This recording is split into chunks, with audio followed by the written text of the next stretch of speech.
original. This will let them look back at the questions, discuss the answers, hopefully with other people in the family, maybe with a preschool teacher, maybe with a physician. Having the actual tool in their hands with the answers they provided is important. We also want to make sure that we provide a written summary. And essentially this is, just given the answers to the questionnaire, a parent doesn't know where that child might fall within the continuum. Is this typical? Is this concerning?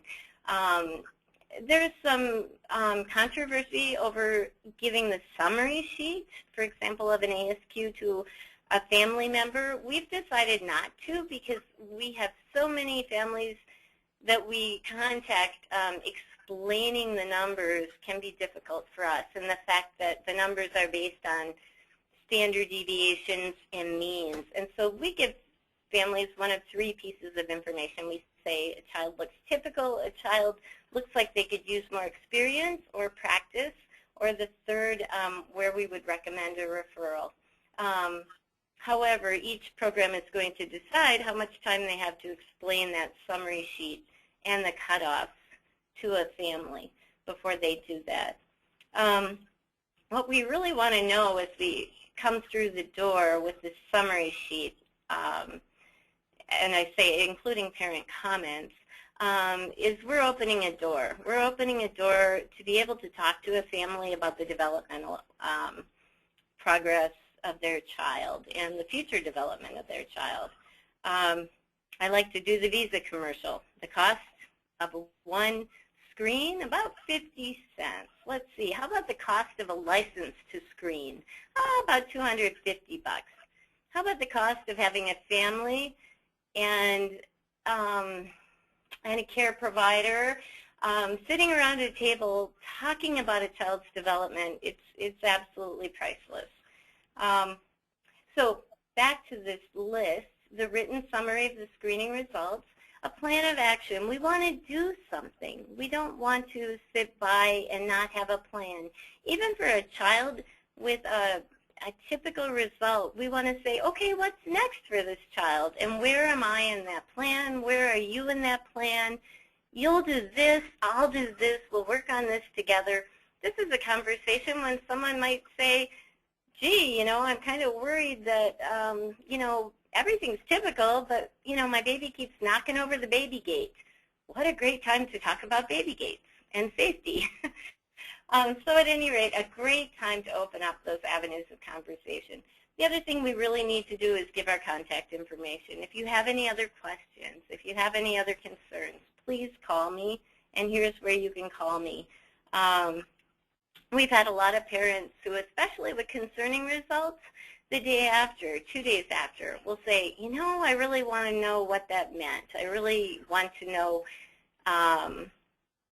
you know, what concerning exactly means. And so I think the written summary really helps that. I have a good friend with 2 children with special needs, and she said, make sure you repeat, you repeat, you repeat, and you give everything in as many different ways as you can.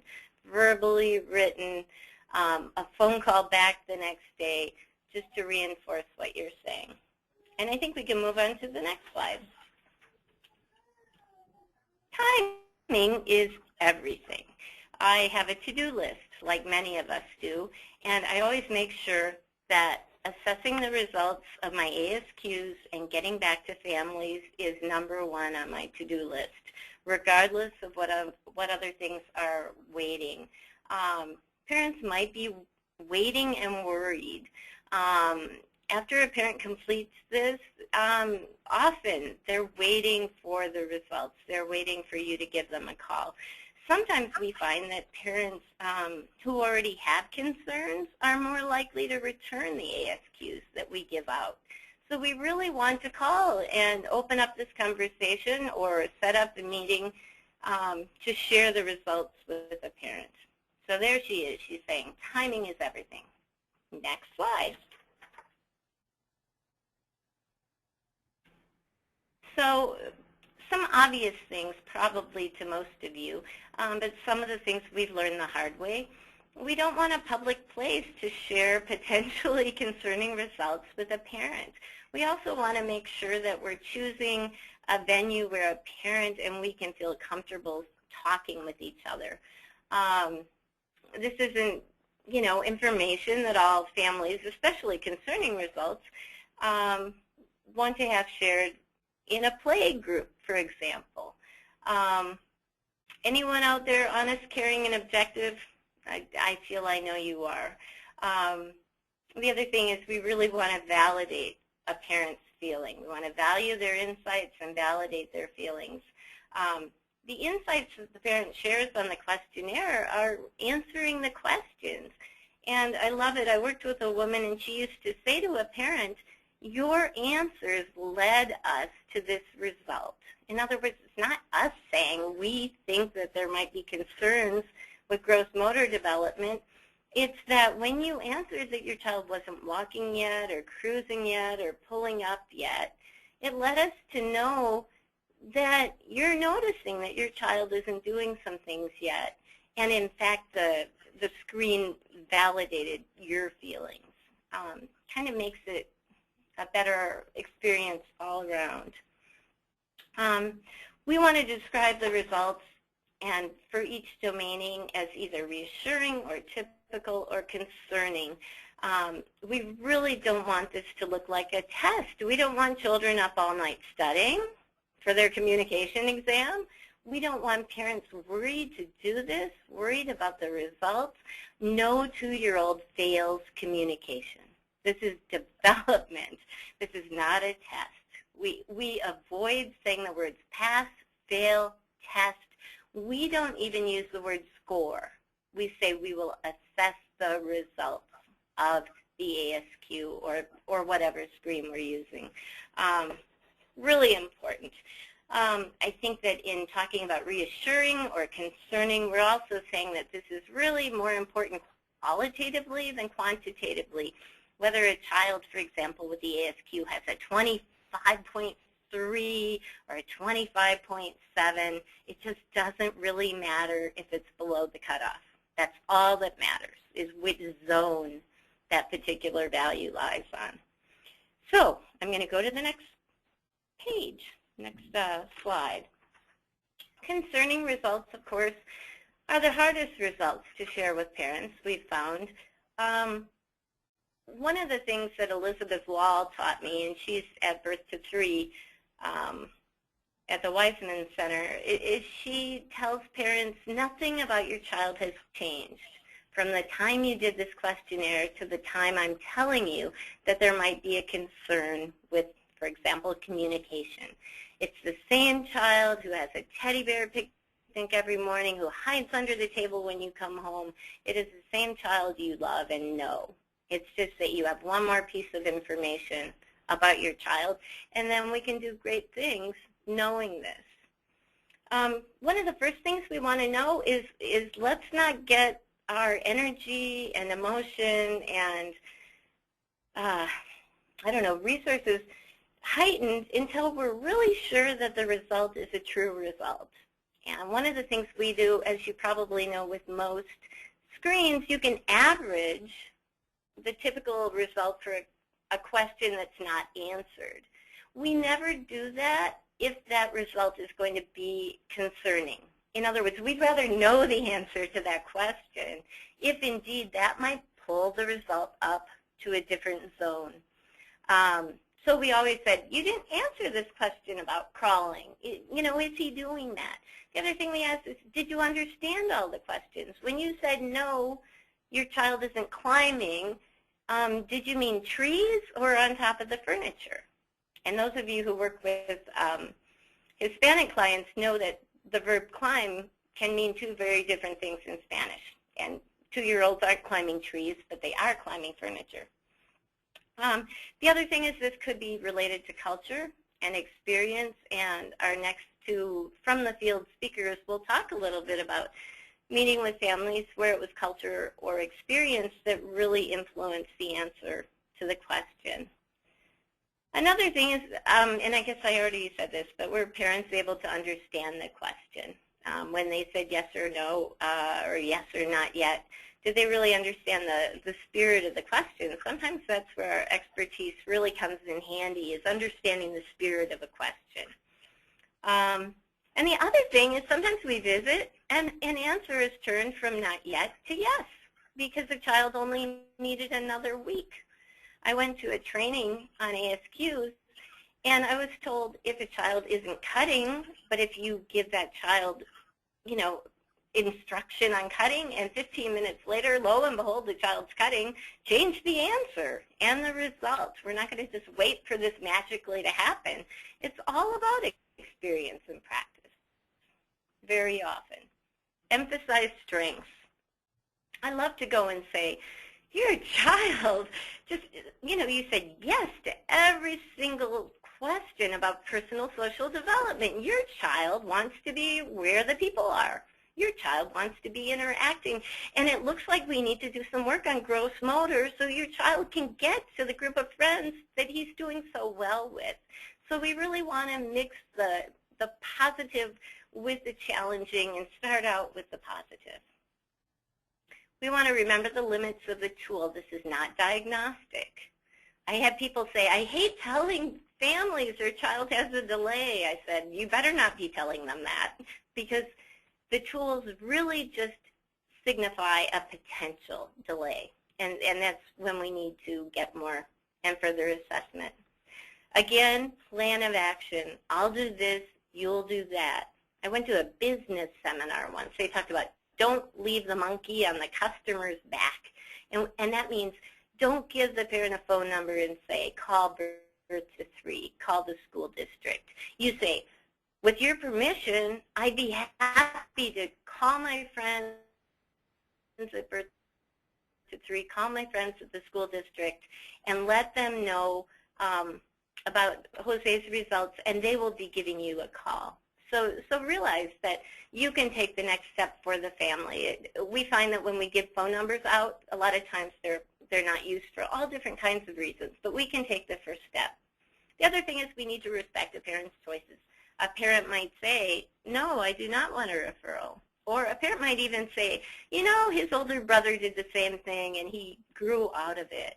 And so at that point we do what we can, and we give the resources we know a family will need.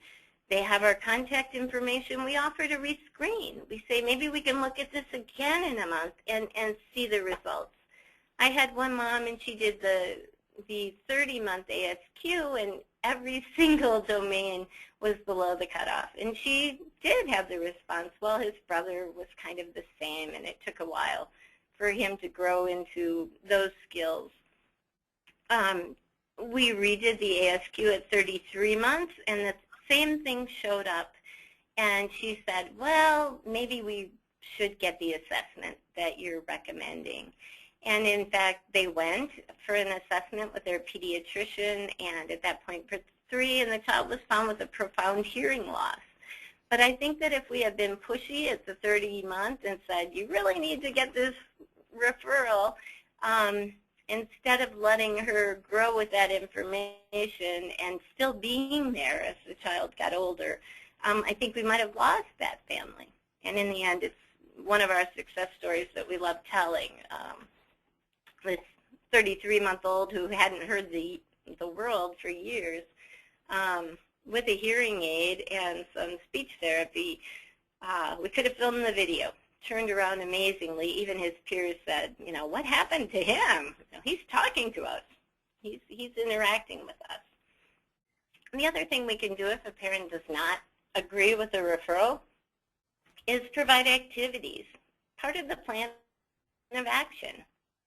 Okay, what are you going to work on?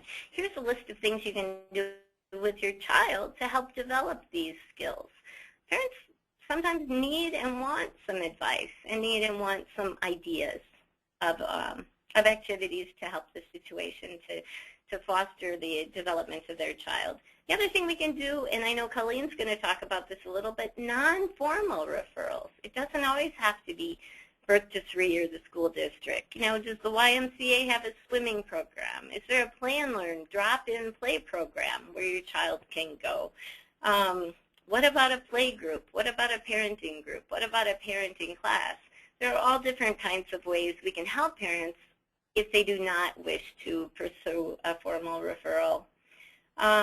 And the other thing is we've given our contact information. We want them to know that we're there. We want them to know to call us because things are going to change, and at every step of the way we want to be there to offer the appropriate guidance.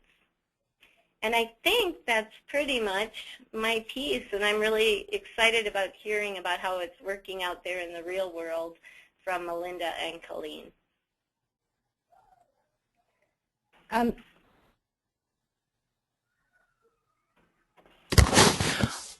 Melinda, go ahead. Okay. Thank you. So my name is Melinda Romer, and I am the intake coordinator with the Birth to 3 Connections program.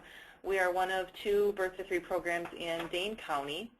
And I have the opportunity to, as the intake coordinator, meet with every family that's referred to our program. And I do, as part of the initial visit, when families are interested, a developmental screening. And we do use the Ages and Stages questionnaire, have used it for many, many years and love it.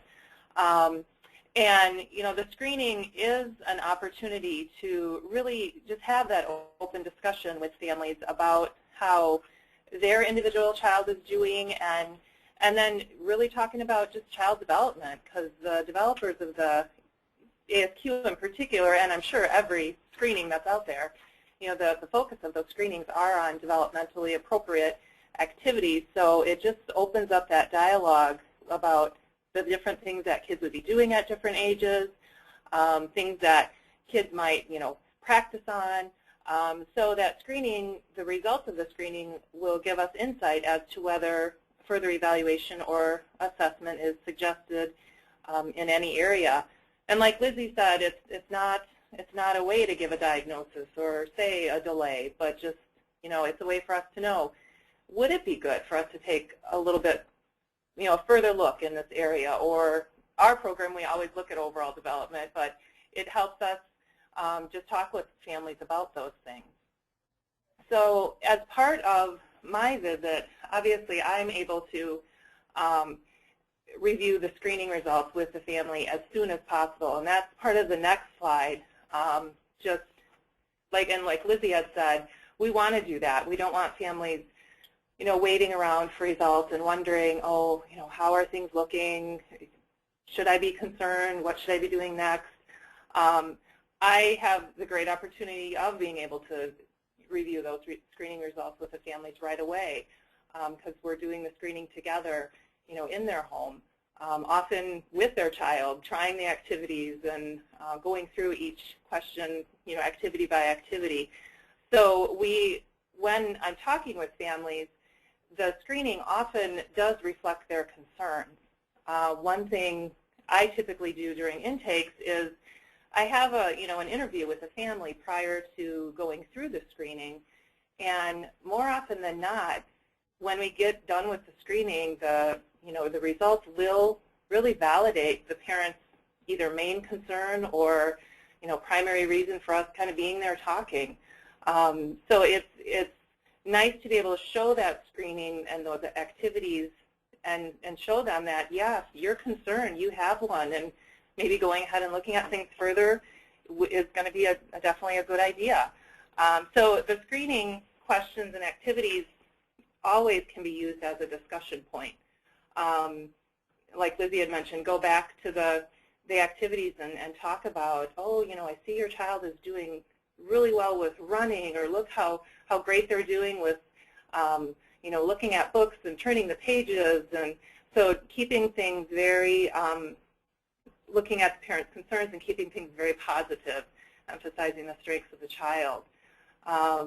Now, leaving a copy of the screening with the family is a really good idea, and I try to do that every visit. In fact, I will make a copy of the scoring sheet and actually give the family the actual screening, and I'll take the scoring sheet back, you know, with me to the office to use to share with our other staff. But then the families have all the activities to kind of practice on. You know, I've heard so many times families say, you know, I have never thought to try that with my child. or I didn't even know to do that. So there are a lot of activities that families will work on. They'll practice with their child, and some of them it's kind of funny. I talk with our evaluators who go out after I do intake, and often families will say, we tried all those things from that time that first person came, and my little one's doing this, this, and this now. So it's kind of exciting for families to just kind of know certain activities to then practice with their child.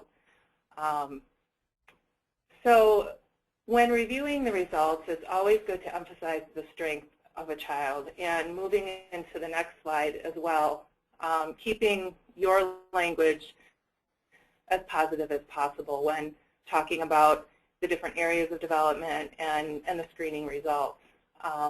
I would agree with Lizzie about using the ASQ and giving the scoring chart.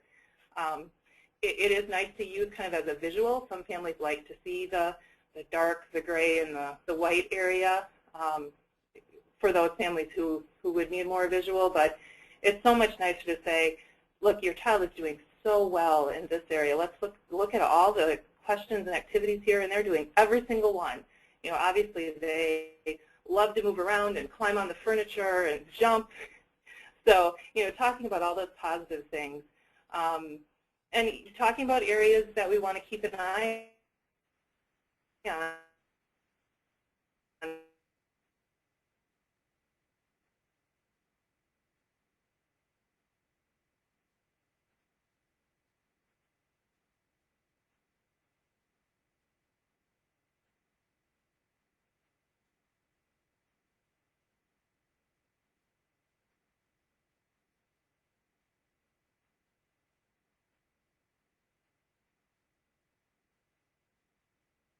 But look at how they're following the directions you're asking them to do, or take a look at how they're, pointing to pictures in a book when you ask them, where's the dog or the truck?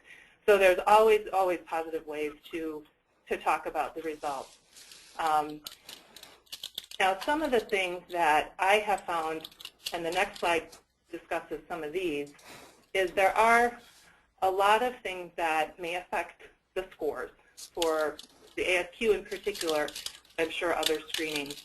Lizzie talked about a few of these. The questions that aren't answered, we're going to have a lower score in those areas. And it's always good, if possible, to try the activities with the child. I tell so many people how much I love my job. How can you not when you go into families' homes and play with kids for a big part of your job? So trying all those activities is great when you can. Now, the opportunity for a child to practice an activity is another big thing that I come across when talking with families. There's questions about, can a child string beads or maybe imitate a straight line or circle, or even drinking from an open cup. So those are things that might just require a little bit of time to practice. Health history can impact things. If a child, for example, might have a G-tube or a surgery that prevents them from being on their tummy, there's activities they might not be able to practice because of that. Cultural factors are a big one. We have lots of families that are from many, many different cultures. I have an example of a family I just met last week where feeding is something that's a little different in their culture. They have a little guy who's just over 2, and the screening we went through, there's questions about using utensils and drinking from an open cup. Well, they still feed him. That's part of their culture. So those questions we, couldn't give a score for and cause those areas to look a little bit differently. So we talk about that with the family as well. And then there are some, especially on the ASQ, some areas where there's some overlap of questions in terms of activities and developmental areas, and then questions that are repetitive. I've noticed on the 30-month ASQ in particular, the problem-solving area, when you look at the questions, there's 3 of them that could also be thought of as communication related. So if a child isn't talking, their score is going to look a lot different than a child who might be talking. And it might look like there is a, you know, a concern in the problem-solving area where it could be more related to communication. And then in terms of repetitive questions, in the 18-month ASQ, the fine motor area has 2 questions about stacking blocks. Well, if a child is more interested in knocking them over and not putting them up into a tower, those, again, the score might look a little different. So it's always really nice just to go back and use the screening and the activities in the screening as just to talk with the family about how things are looking. And if you do that and just use that as your discussion point, it really does keep things very positive. So the next slide talks a little bit about some of the follow-up information, and Lizzie touched on most of these as well. I often bring along with me the learning activities from the ages and stages and love to give them out to families because our families obviously are always just looking for activities to do. So if I can leave them a packet of information before our evaluation team is able to meet with them, they have something that they can work on. Referral options, for me, obviously being part of a Birth to 3 program, that next step in our process would be for us to do an evaluation. But if you're a program where you just do the screening, making a referral to a Birth to 3 program or early childhood or another program could be the next step. And then any community resources that are within your local area. There's always something in the community, whether it's just a library story hour or if you're in an area that has a lot of different community resources. Offering to send out the next age level of the screening is also another thing I have done with families too. So one thing I often get comment on from families is just by sharing and going through the screening at the intake visit, they a lot of times will just say, oh, I feel so much better just meeting with you. You know, my concern is confirmed, and they feel, you know, kind of justified that they have that assurance that their child is doing well in many areas, and you know they have a concern, and we'll take a look at that area a little bit further. So I think we'll pass it on to Colleen. Hello, I'm Colleen Mattoon, and I'm the Director of Early Learning for Racine Unified School District. We began using Ages and Stages questionnaire as part of our child find process, but we quickly discovered that we needed to open it up to all of our families. We do over 1,000 screens per year in our district. Whether it is our 4K program, our 4K teachers do them with families, or we have monthly child find meetings where we also do those ASQs with families as well. Sometimes those screenings are held throughout the community. They're at homes, preschools, community sites. The universal child find screenings are done in a group setting, but we make sure that our area of our room is sectioned off so that way you have kind of an intimate location where that way that team that's working with the parent would have the opportunity in order to be able to talk privately about different information that the parent may want to talk about. We began to realize how important that parent piece is in helping them with learning about educational development with our 4K program as well. Our teachers meet individually with parents either at home or here at school, and they go through the ASQ with them, and they provide the feedback and information to them immediately. If we go on to the next slide, we have, when we do our child find screenings, we have a team that works with the parent and the child. And when we do our child find screenings with our 4K teachers, it's just the 4K teacher that works directly with the parent. We've had great success. I've heard it from teachers, I've heard it from parents, I've heard it from community workers that work with different programs within our community that just elaborate on how nice it is to be able to talk about educational development with parents, because sometimes parents have those questions and aren't quite sure if their child is in the right spot or not. And so it often confirms what the parents are feeling, and it gives them solutions and suggestions of what to do in the future with the child as well. We offer community referrals to, they're either formal, they could be formal to like the school district, or it could be to birth to 3. When we do our child find screenings, we invite our birth to 3 partners to come in, so that way when parents come, they could have their children screened from birth to age 5. We also offer informal referrals, and this is something that it's a difficult process to set up to be able to get the information out there to teachers and staff members, whether it's diagnosticians, social workers, teachers, about where can you refer parents, because it doesn't necessarily always have to be a formal referral that you're referring them to. So we have lots of different community agencies that we partner with. The YMCA, we have Parent as Teachers with Family Smart Kid Friendly in our community. We also have our daycare centers who are also interested in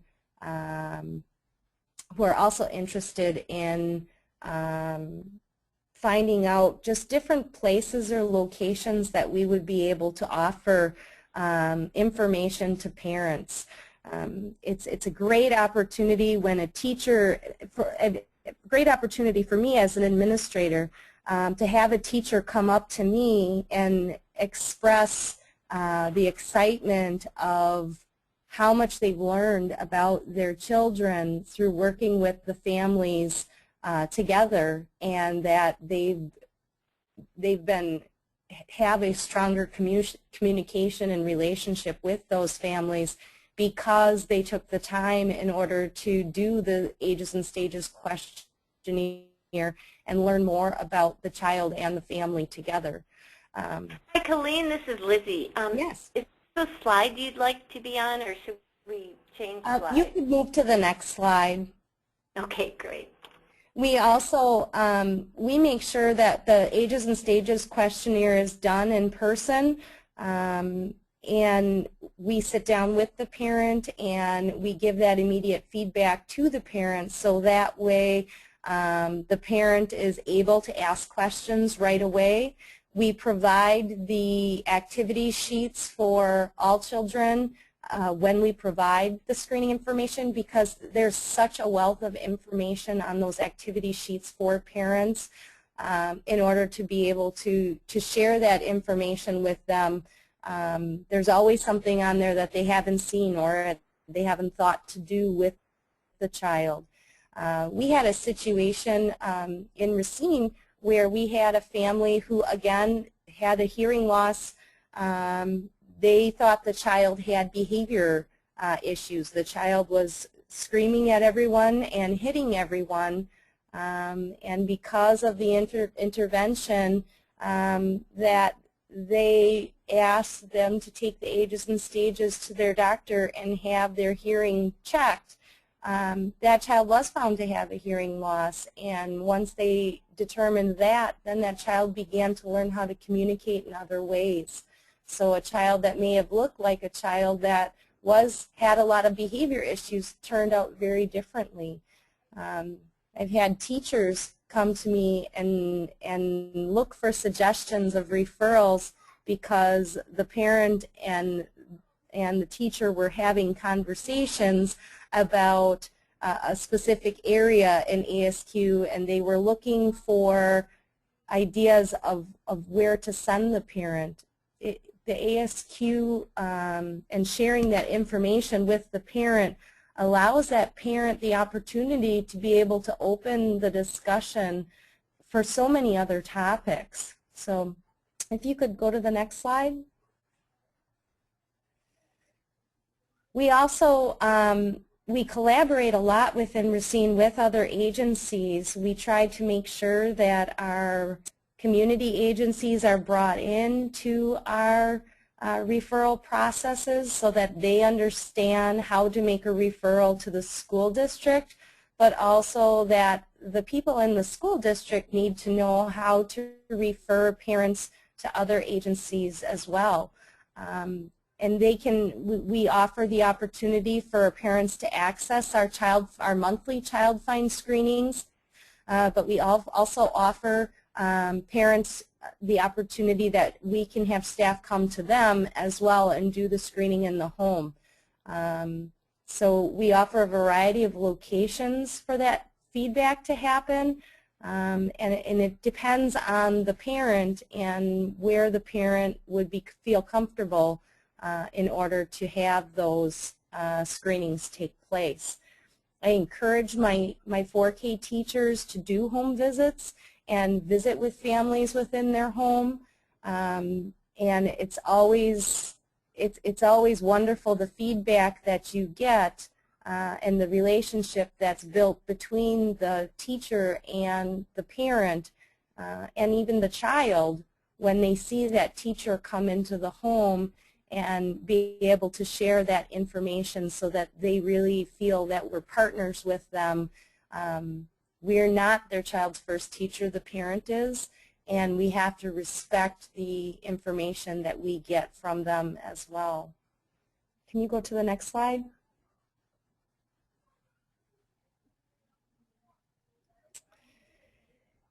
So our 4K screening began with our universal child find screenings, which were just monthly meetings where we offered to screen anybody who would like to come and have their child screened. We then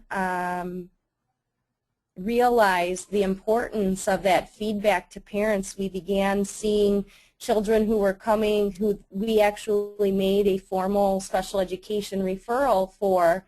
And because we gave the activity sheets to the parents and talked about development with them, when we actually got to the point where we were having the evaluation meeting where we were trying to qualify them for a disability, the students had made such great gains that they didn't qualify for a disability, which was wonderful.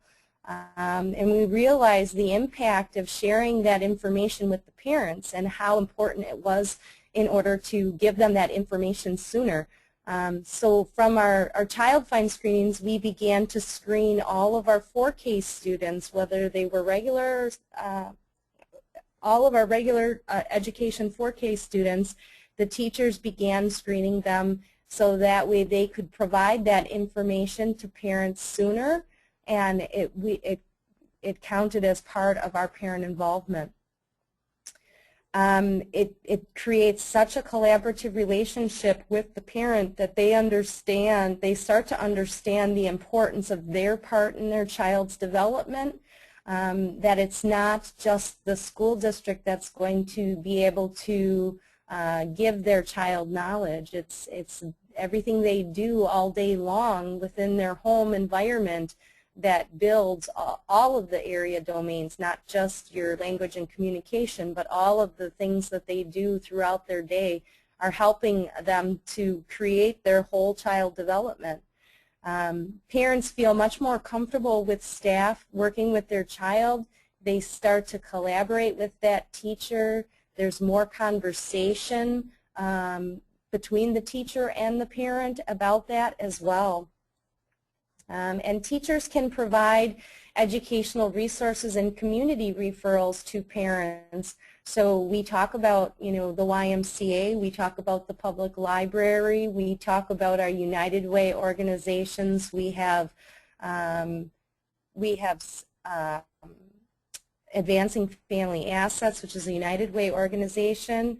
We have just all different places within our community, even our churches, and we have some parent groups, some MOPS groups that come through, And so we try to gather all that information, and as an administrator I try to provide that information to my teachers, and we brainstorm together on how are we going to give that information to the parent in a parent-friendly way, because the way you provide that information, you need to be sensitive, and you need to be understanding of the information, and everybody loves their child, and nobody wants to hear that their child is behind or has delays. So to really emphasize on the positive with the parent and using the child's strengths in order to make up in the areas where maybe there is some delays is really something that I encourage with my staff members, to make sure that the way that they're sharing their results is very important. Whether they're a 4K teacher or a diagnostician, it really doesn't matter. Is there a next slide?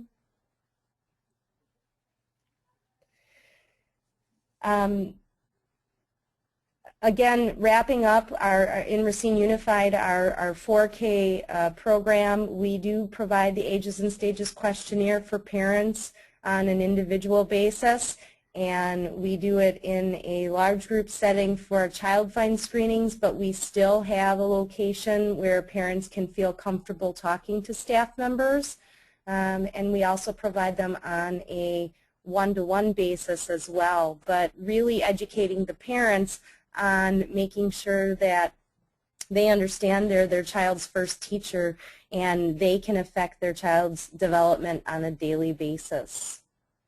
And I think that's all I have. Well, thanks so much, Colleen. We actually have a question that someone had for you.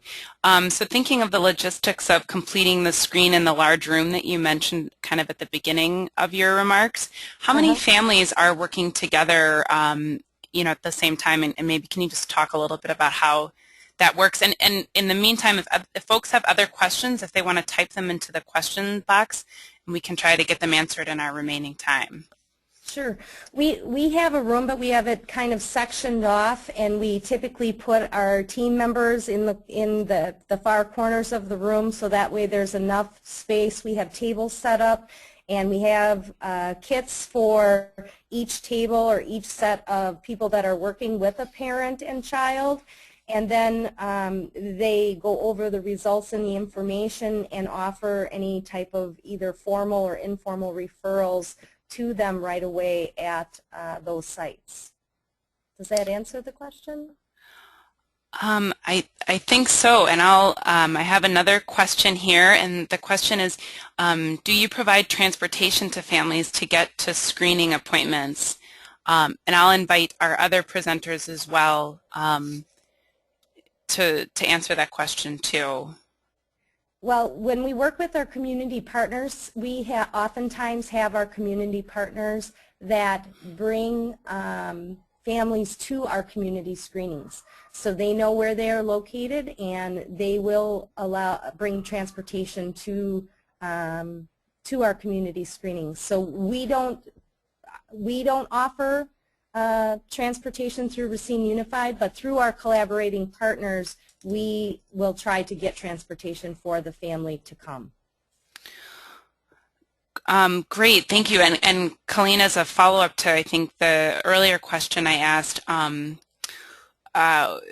this individual is also wondering, kind of, again, thinking of those logistics of maybe managing that room, how many kids or families at a time are you kind of working with to give us that a picture of how things are working there?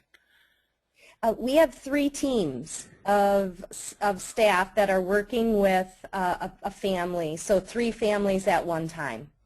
And again, it's important that you have a large enough area that you can leave some room so that families feel that they do have the privacy to be able to go through that.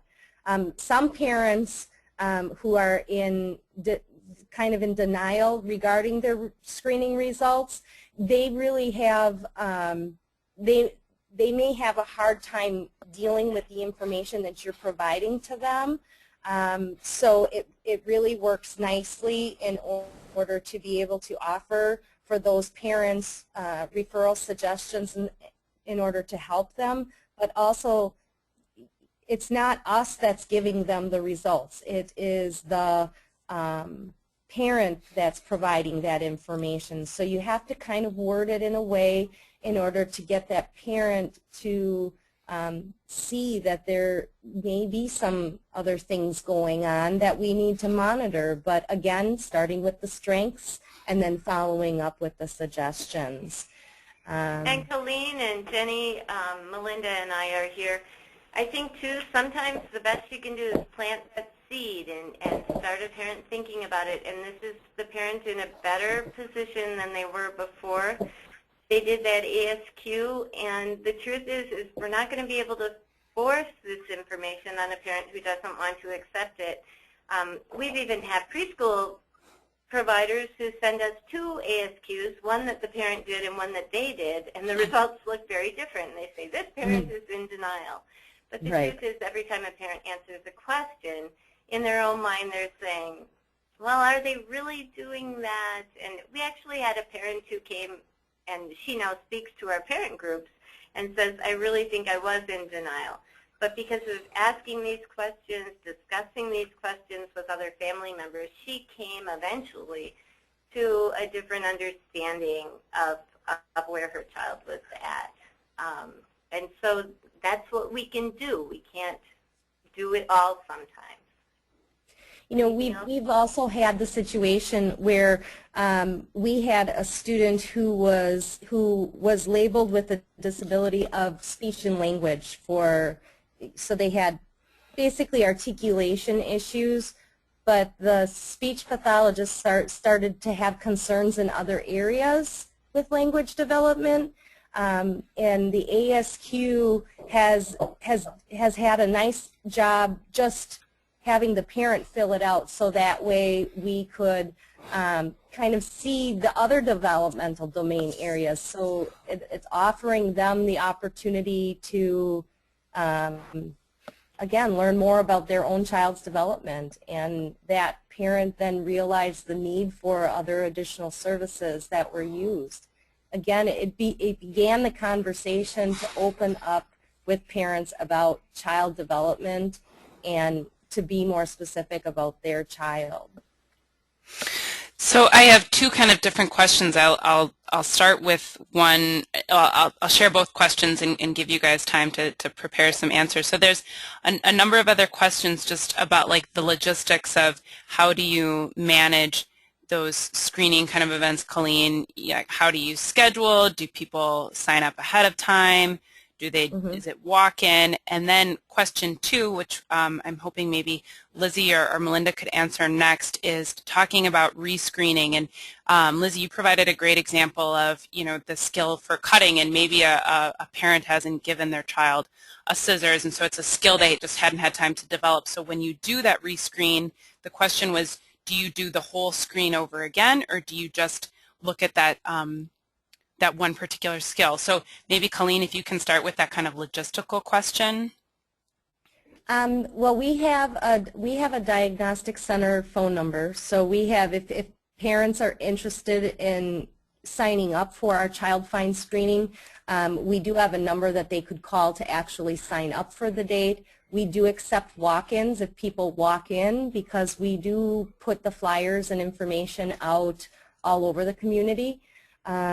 We have staff that works with helping with the collaboration with Birth to 3, and other staff that works with setting up information to doctors and dentists' office. And then the parents come in, they fill out just kind of background information, and then they're given to a screening team, and the screening team kind of takes it over from there.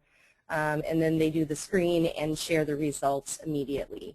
Again, that immediate feedback is really important in order to be able to give those activities to parents. You can find the activities either from Brooks Publishing. They have the books with the learning activities, or in the back of the ASQ they also provide activities. But then we, as a community in Racine, we have also brainstormed different organizations and different people within our community that we could also refer parents to. Lizzie, I'm not sure if you're muted to answer the question about kind of the rescreen. I'd be happy to answer that. Great, thank you. We do a little of both. We do know that all domains of development are really closely related, and so I think that in a perfect world we'd redo an entire ASQ.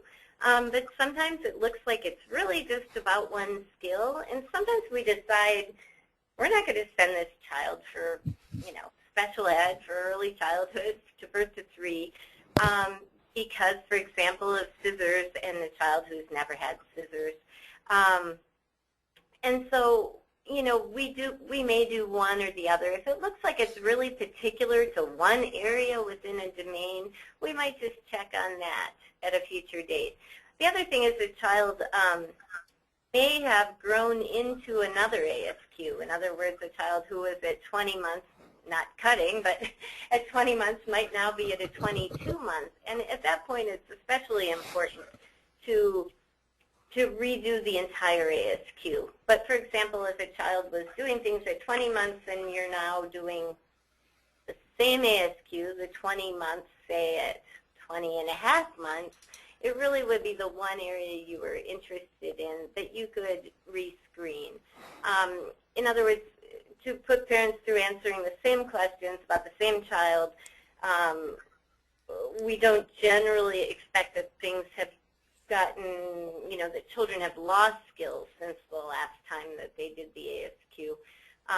So we might just look at one domain or even one skill within a domain. What do you think, Melinda? And I would agree with that.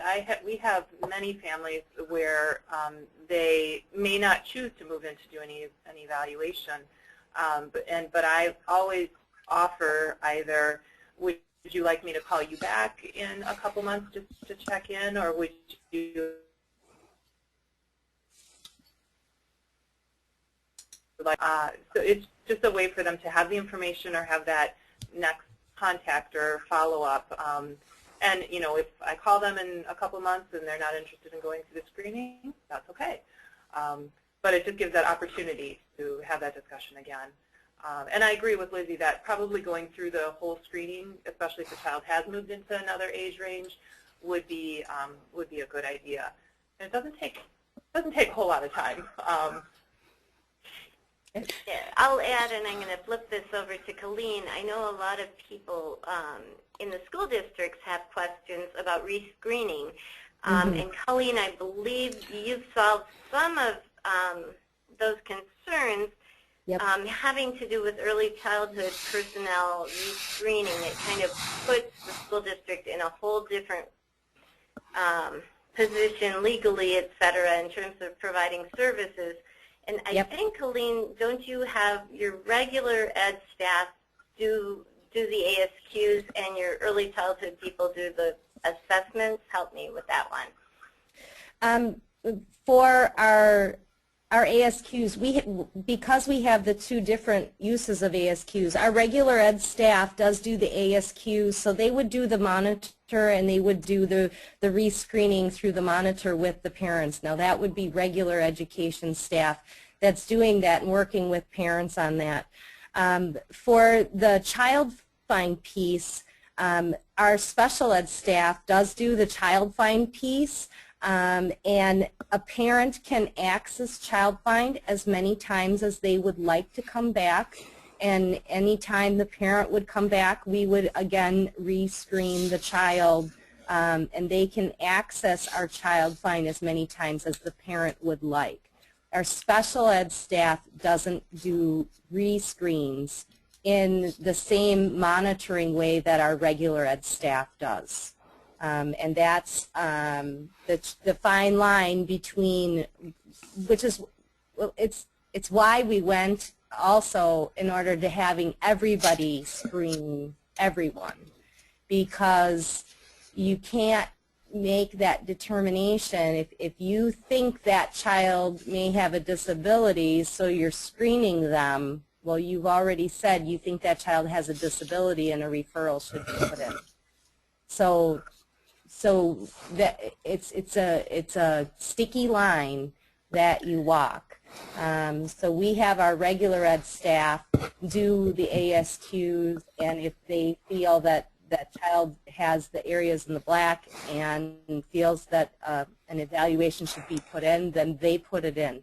If they feel that it's experiential, that the child has not had the experience, or it's cultural, and they've had those conversations with that parent to know, then they may give that child time and do the rescreen. And we too will we may do the whole screen again, or we may do a specific area again, depending if the child has moved to the next age level. If the child's moved to the next age level, the whole screen really should be done, because you're looking at a whole new set of skills. Mm-hmm. Anything else? Well, we're just about out of time. I just want to address one last question. Someone was asking about where parents and organizations can look online to find activities to support child's development. And I am going to share 2 resources that I'm familiar with. UW Extension has some really great resources for parents based on the age that the child is at, and the CDC also has some really wonderful free resources. So I'll send out those links in a follow-up email. Also, collaborating partners and the Wisconsin Model of Early Learning Standards is a great place for parents to look as well.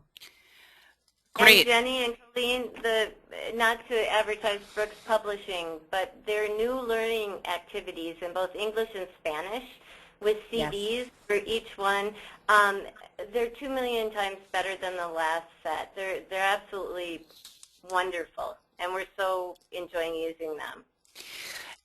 Not to be advertising. Yep, and someone also just typed in the Read, Talk, Play website, which is one I've heard of as well. So we're running out of time here. I just want to say thank you to all of our presenters. Everybody volunteers their time to be on these webinars, and I'm just so thankful that we had such a great group of folks to share their expertise here with you today. We have 2 more webinars coming up, one on March 21st on sharing screening results with partners and using screening results, and then on April 18th on culturally and linguistically responsive practices.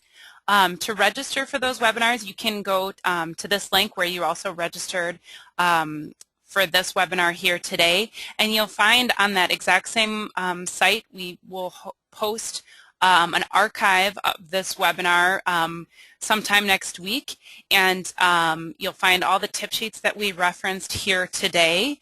And finally, again, here's the list of our presenters, and thank you so much to everyone for sharing your information, and thank you to everyone for the great questions. This was a really lively discussion. So I'm going to sign off, and have a great day, everyone. Bye-bye.